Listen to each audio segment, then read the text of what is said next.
Hello, Chapter 2 Down Freedom's Throat. Grey Hill did not take her time. Though the tunnel went pitch black at points, she seemed to find her way down tracks and around steel columns with ease.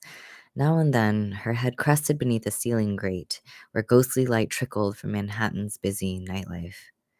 Monique hadn't eaten in 2 days, but she'd scrounged enough change for a quart of milk yesterday, which had tricked her stomach into thinking it was full, and she'd kept herself hydrated today. She could manage the tunnel's 3 miles. Pace was another story.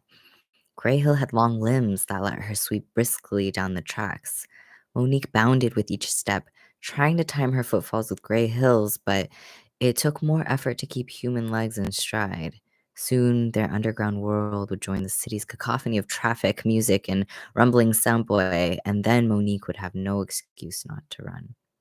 It would be her fault if Grey Hill got away. Freedom Tunnel's mouth was clean by comparison to its throat. Though garbage drifted outside, frequent foot traffic through the shanty town kept dust from settling too much, and what rust corroded the rails made it feel lived in rather than decaying.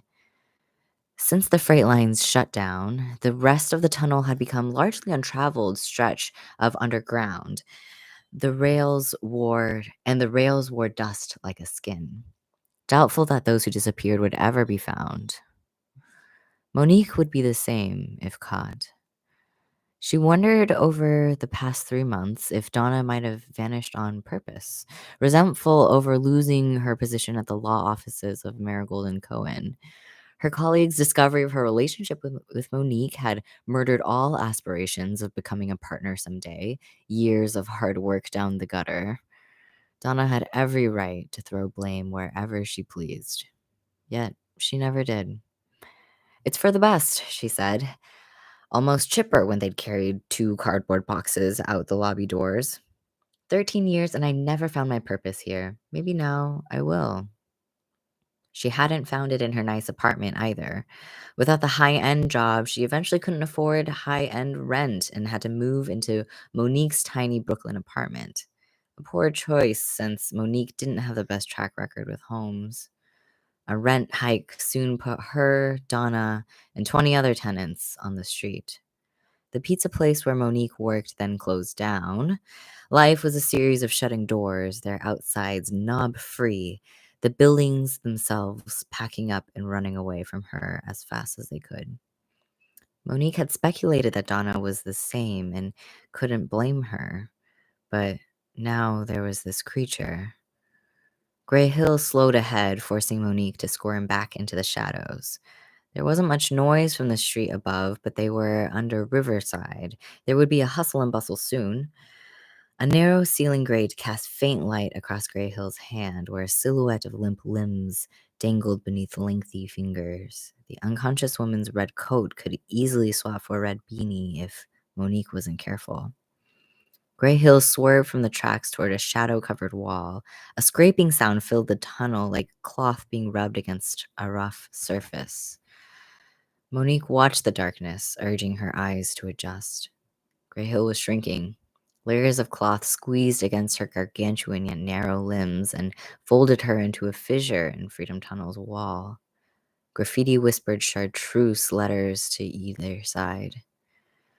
Hopefully the artist had forgone exploring this slender opening, or else Monique expected to step over a derelict can of spray paint.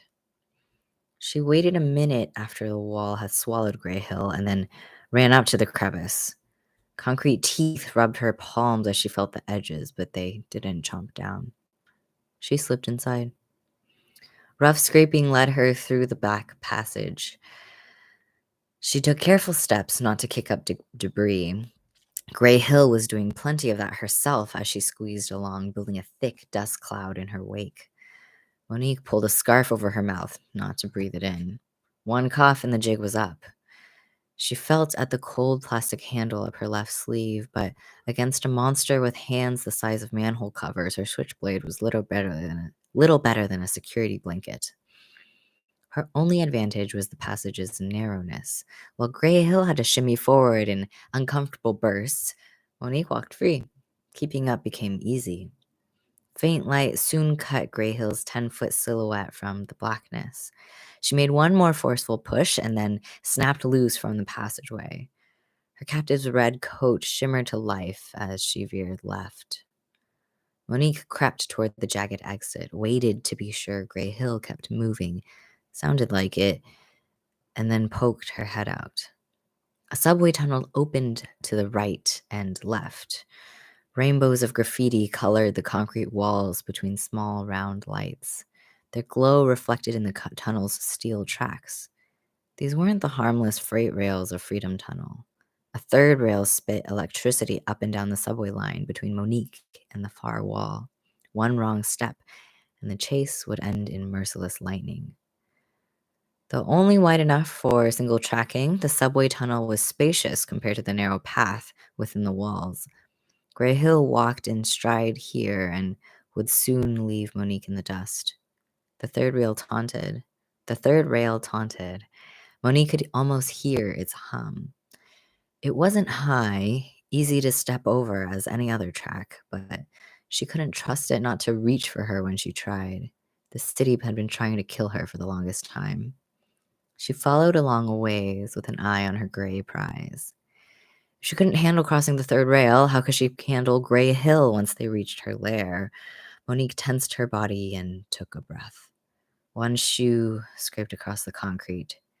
She rushed forward and jumped. Both shoes landed on the far side of the third rail without touching it. The city would have to try to kill her another day. Ooh, Grayhill croaked something between a guttural frog's call and a deep whale song. It echoed down the subway tunnel and through Monique's nerves. She dropped flat on her stomach. Her hands splayed and her arms knotted against the concrete floor in case she needed to bounce up and run.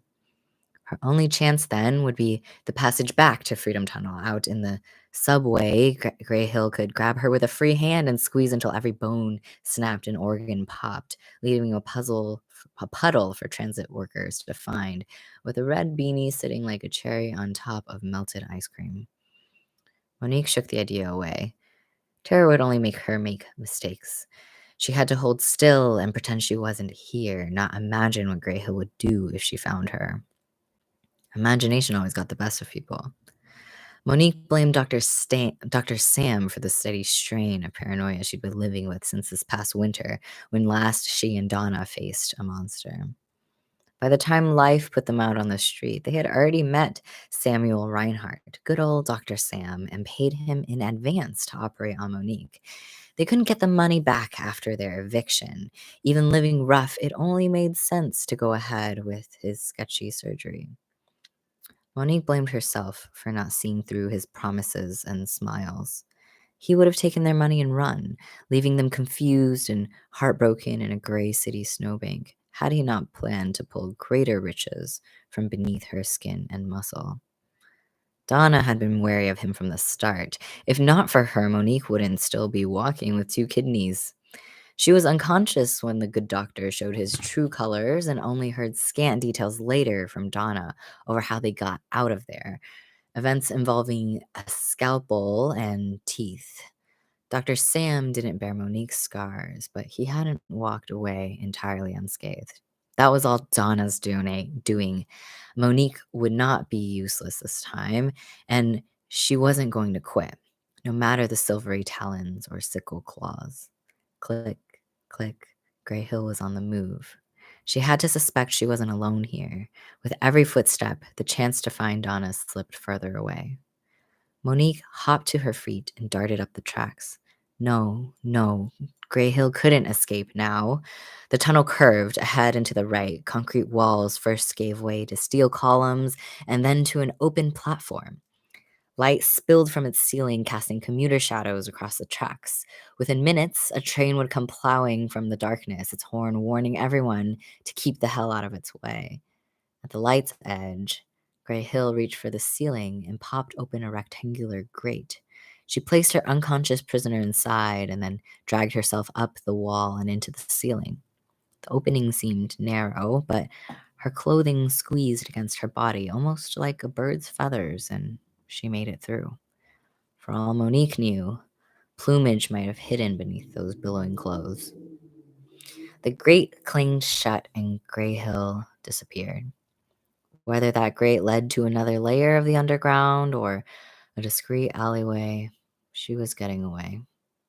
Monique dashed for the platform. An unseen busker sang Fortunate Son in a grizzled voice, fighting commuter chatter and rumbling subway cars for attention. Monique hoped the crowd would be too focused on themselves to notice her scrabbling at the platform's corner. There was a ladder to make climbing up easier. She didn't see it, but she managed to climb up. She took a second to breathe and then took off, her weary limbs complaining. Her body didn't understand that Grey Hill wouldn't wait up. Behind scattered commuters, a parallel set of tracks welcomed a screeching train. Its arrival blew hot wind and paper debris at Monique's face. The commuters who slipped out its doors next funneled toward ascending concrete stairs. Monique followed them to another underground subway level where she slid past a row of turnstiles to begin to push through a thickening crowd. Commuters waiting in line at the ticket booth glanced or stared at her. She was used to being a shadow creature, but now she was in a hurry and making onlookers curious. They might report her to a transit worker if they thought she'd hopped the turnstiles or picked a pocket. Serious trouble or not any delay would help Grey Hill vanish into the night. Monique slowed beside one man who wore a suit and tie. "Spare change?" she asked. "Every bit helps." He slapped the pockets of his designer pants in an exaggerated gesture and gave a wan smile. Wan smile? "Sorry, nothing on me," he said, and hurried toward a magazine stand. She slapped her thighs too. "Me neither." She didn't believe him. Men who dressed like that counted every penny when they bought their morning coffee, but she didn't mind for once. No one looked at her now, lest she asked them for a nickel next. Invisible again, she hurried up the next stunted flight of steps. She emerged at an intersection. Orderly street lights dotted the sidewalks. Pedestrians stepped briskly beneath them and crossed the streets wherever they pleased. Gray office buildings and brickwork apartments formed lines down each block. Colorful lights dotted windows to mark a deli or corner store. Adjacent from the subway exit stood Empire Music Hall, an elegant Greek revival of white columns and dark glass. It seemed like the one place that wasn't selling something, but only because it was closed for the evening. No sign of Grey Hill. Two subway gates broke up the sidewalk nearby, but that didn't mean she had climbed through either of them. Monique darted along the windows, her beanie's reflection becoming a grim red blur. That monster was her one lead, and even then it was a long shot. Now, Grey Hill was gone. She would have heard a noisy leap in the subway and wouldn't be so careless next time. She could pop up in Central Park, Morningside Park, grab someone off any Harlem subway platform, maybe venture farther south and abandon Freedom Tunnel for all time. Monique might never find her again. She should have tried to get the monster's attention beside the empty place and let herself be snatched. Now she'd lost Anna forever. Ooh. The sound might have been a busted car horn, but Monique didn't think so. The chase wasn't over yet. She darted across Morningside Avenue toward the foot of Empire Music Hall's broad steps, where its white columns towered skyward. From the top, she'd have a decent vantage point. Ooh. The sound came more muffled this time, as if still underground. Monique almost felt it through her feet as she crested the steps. She was close. Her heart banged a snare drum rhythm as she reached the top step where a corpse waited for her behind the black glass double doors. It stood on two legs, moving in sync with her steps and pausing when she paused. Her heart settled and she felt ridiculous. That wasn't a walking corpse, it was only her reflection. No one stood behind Empire Music Hall's double doors. Yet her reflection didn't look like she did right now, wide-eyed and panting and shaking. It looked dead, its gaze hollow, its skin chalky. She tried not to stare, but her eyes wouldn't turn away. It put the thought in her head that if she stepped inside this place, the reflection would become a premonition. There would be no Donna in her future then. There would be no future at all. Streetlight glinted in the reflection's eyes as Monique retreated backward down the steps to the sidewalk. The reflection seemed to sink into the earth. The image stuck with her as she stepped toward a broad alley where the music hall faced an office building's gray plaster. The alley scared her less. There was nothing special here, just one more Manhattan route of grimy asphalt, and Empire Music Hall was nothing special either, even if Gray Hill made her lair underneath. People worked here, cleaned up the place, and took the garbage out. There had to be a service door. It likely hid between buildings. But as she walked alongside the music hall, the outer walls seemed to grasp for her, its acoustics resonant with lost souls. People had died here. She hadn't heard that anywhere, but it was her gut feeling. Maybe by Gray Hill's enormous hands or by others. Even if there had been no corpse illusion in the entrance's glass doors, this place seemed the type where Monique would fall asleep and wake up to find a maniac tearing out her kidney. Never again. A frail light flashed in the alley and a throat cleared behind it. Trying to break in, aren't you? Beside a dull green dumpster stood a woman wearing a dark jacket and black pants. One hand clutched a smoldering cigarette that reflected in her maroon nail polish, and the other stroked her short gray-white hair. She didn't look like security. "It looks dead, doesn't it?" she asked. "Don't be fooled by the surface. Under its skin, Empire Music Hall is alive." Her free hand left her hair and stuck out towards Monique. "Green." Monique became a statue. One foot wanted to turn and run, and the other pointed at the music hall's side. If she didn't move, she wouldn't commit to any determined course of action and could pretend all futures remained possible. She'd already taken a big step tonight by following that monster. Trusting a stranger would be like walking into orbit. Corrine lowered her hand and returned her cigarette. Corrine is spelled Corene. Maybe it's Karen? I don't know. But also, I'm realizing now, it's the same name as the quote attribution in the front. Interesting. Okay, anyways. Karen, maybe? Karen lowered her hand and returned her cigarette. "No need to be cagey, kid. We're both in over our heads. You just don't know it yet." "I know it. I've seen..." Monique clapped her jaw shut. She'd sound out of her mind. Karen took a drag, the smoke full of hard choices. A tall lady, isn't she? She'd seen Gray Hill then, meaning she knew secrets, and yet she seemed to be weathering them with a stern approach. There was no reason to trust her, but if Monique gave nothing, she'd get nothing. She swallowed, throat pressing hard against her scarves, and nodded. "Then we're both awake to the wonderful world of weird shit." Karen blew smoke. "Lovely. And why are you here?" Monique stepped closer. "I've always wondered that. Why am I here? Ever get an answer?" "Doesn't matter. I won't quit being here." Karen recoiled, but her eyes were alight. "The world must have thrown you down. Same story around every corner. Did you come here for guidance? That's what they're selling." "I don't even know what this place is. I'm looking for my..." Monique paused. She wasn't sure how open she should be. "My friend, Donna Ashton. She's disappeared." "This is a good place for people to disappear." Karen looked wistful. "I've lost someone, same as you. Professor Abraham Clark from Queens College." Yeah, professor from Queens College, that's the thing. Anyway, sorry, I'm solving mysteries as I'm reading. "Are you a professor too?" "Do I seem the type?" Corinne ran a finger along her sharp cheekbone. Her red nails looked manicured. Monique dug her nails into her palms. They'd grown overlong, their ends chipped, but she didn't often think about them except when scratching at her arms. Now she felt embarrassed, as if it was her fault that she didn't have a home and job and money and food and Donna. "I don't know what a professor looks like," Monique said, "but I think you know more than me. How about a way in? I can't really walk through the front door. Abraham did. Karen smirked. He strode up in broad daylight and asked their business. Everyone has their shortcomings, even professors.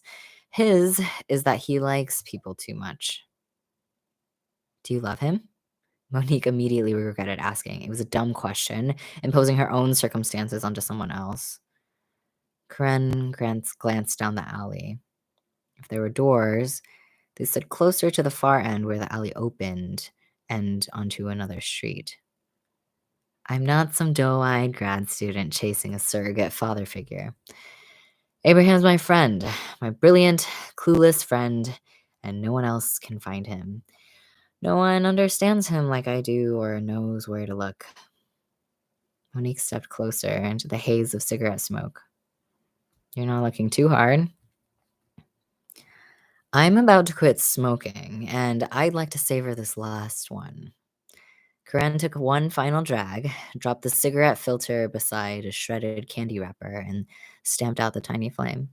There, I've quit. Congratulate me. I'm proud of you. Karen stared hard at the dwindling snake of smoke beneath her sneaker. You're used to rolling with the punches, aren't you? That'll help. She started down the alley. The tall lady is sloppy when she comes up from underground. I've seen where she pops out. She crouched down beneath the dumpster, and where she goes back down. A lengthy grate stretched from beside the dumpster. Its rough edges didn't look like it was meant to be opened and shut often, and it hadn't been jammed tight where it belonged. Grey Hill was strong and had probably broken it back when she started her nightly abductions. Why would anyone notice a busted grate? Lots of broken things called the city their home. Karen stuck her fingers beneath.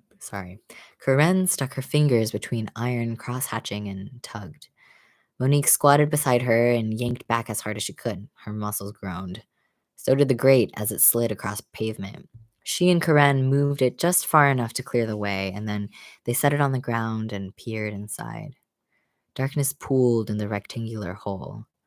Karen lit another cigarette and dropped it inside. It landed maybe 6 feet down before sputtering out. I'll check first, Karen said. She sat at the hole's edge with her legs dangling over, took a deep breath, and then slid herself gently down. Her sneakers clacked against hard linoleum. She grunted, but she didn't sound hurt. Monique approached the edge. A cavern of bones might lie beneath Empire City Hall where Grey Hill carried her victims. The monster herself might be waiting. Monique had come this far, but traversing Freedom Tunnel was one thing. She knew the empty place, what it did to her thoughts and nerves. This was uncharted territory.